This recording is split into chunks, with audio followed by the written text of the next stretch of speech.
Assalamualaikum warahmatullahi wabarakatuh.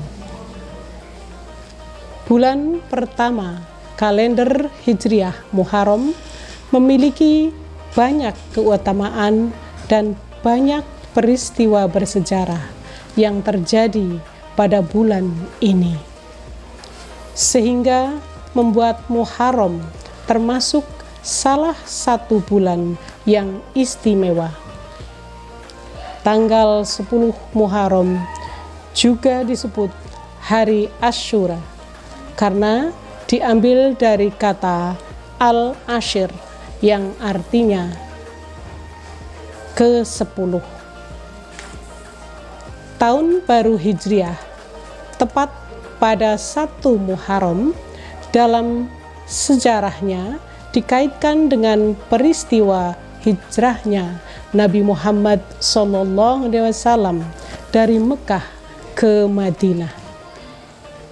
Namun sebenarnya ada sejumlah peristiwa penting dalam sejarah nabi-nabi yang terjadi pada bulan Muharram ini, terutama hari Asyura, yaitu tepat hari ke-10 Muharram. Meskipun cerita ini sudah berabad-abad yang lalu, namun kaum muslim masih mempercayainya. Ini merupakan pelajaran yang amat berharga bagi generasi selanjutnya untuk memilih mana yang baik dan dapat ditiru, serta mana yang buruk untuk ditinggalkan. Hari 10 Muharram atau hari Asyura bagi umat Islam, tanggal itu sangat bersejarah. Menurut beberapa riwayat disebutkan banyak peristiwa penting terjadi di hari itu pada masa yang lalu. Peristiwa-peristiwa penting itu diantaranya adalah yang pertama, Nabi Adam alaihissalam bertobat kepada Allah dari dosa-dosanya selama bertahun-tahun karena memakan buah kuldi, dan tobatnya diterima pada tanggal 10. Yang kedua, berlabuhnya kapal Nabi Nuh di Bukit Zuhdi dengan selamat setelah dunia dilanda banjir yang menghanyutkan dan membinasakan seluruh umat manusia, kecuali 40 keluarga yang ikut dalam kapal Nabi Nuh. Yang ketiga, selamatnya Nabi Ibrahim alaihissalam dari siksa Namrud berupa api yang membakar. Dan yang empat, Nabi Yusuf alaihissalam dibebaskan dari penjara Mesir karena terkena fitnah. Yang kelima, Nabi Yunus alaihissalam selamat keluar dari ikan hiu. Yang keenam, Nabi Ayub alaihissalam disembuhkan Allah dari penyakitnya yang menjijikan.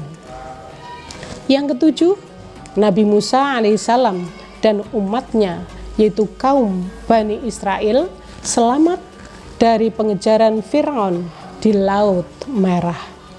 Beliau dan umatnya yang berjumlah sekitar 500.000 orang selamat memasuki gurun Sinai untuk kembali ke tanah leluhur mereka. Selain itu, masih ada banyak peristiwa lain pada tanggal 10 Muharram yang menunjukkan sebagai bukti bahwa 10 Muharram adalah hari yang bersejarah. Kemudian amalan-amalan yang bisa dijalankan di tanggal 10 Muharram atau di bulan Muharram ini adalah yang pertama, puasa, yaitu puasa di bulan tanggal 10 Syura dan sebelumnya tanggal 9 Asyura. Kemudian yang kedua adalah sholat 4 rakaat dilakukan pada malam tanggal 10 Muharram, yaitu tanggal 9 Muharram malam, dengan ketentuan setiap rakaat membaca Al-Fatihah sekali, kemudian dilanjutkan dengan Al-Ikhlas 51 kali. Yang ketiga, memberikan harta untuk keluarga dan istri. Artinya, sang suami memberikan uang belanja lebih pada tanggal 10 Muharram tersebut. Maka, sang suami dalam 1 tahunnya itu rizkinya akan selalu bertambah. Yang keempat adalah sodakoh. Bersodakoh pada tanggal 10 Muharram atau hari Asyura juga sangat dianjurkan. Berarti apabila kita bersodakoh di tanggal 10 Muharram, sama artinya kita tidak pernah menolak orang yang meminta sodakoh selama 1 tahun. Yang kelima adalah puasa Asyura dan Tasyu'a, itu tanggal 9 Muharram dan 10 Muharram. Yang keenam, mandi. Yang dimaksud di sini adalah mandi besar atau mandi junub untuk menghilangkan berbagai macam penyakit selama 1 tahun ini. Kemudian yang ketujuh adalah muhasabah dan introspeksi diri. Dalam 1 tahun ini usia kita bertambah, kita koreksi diri kita, apakah selama setahun lebih banyak perbuatan baiknya atau buruknya yang lebih banyak. Yang kedelapan adalah memperkuat silaturahmi. Kita tidak boleh memutuskan tali silaturahmi. Selama 3 hari berturut-turut, kaum muslimin tidak boleh saling memutus tali silaturahmi. Maka tanggal 10 inilah untuk mengembalikan tali silaturahmi. Yang kesembilan adalah mengunjungi kiai atau orang alim. Bisa kiai yang masih hidup ataupun yang sudah wafat. Dilakukan pada tanggal 10. Yang ke-10 adalah menjenguk orang sakit. Apabila mengunjungi orang sakit dilakukan pada tanggal 10 Asyura, maka sama artinya kita sudah menjenguk orang sakit di dunia. Yang ke-11 adalah mengusap rambut anak yatim.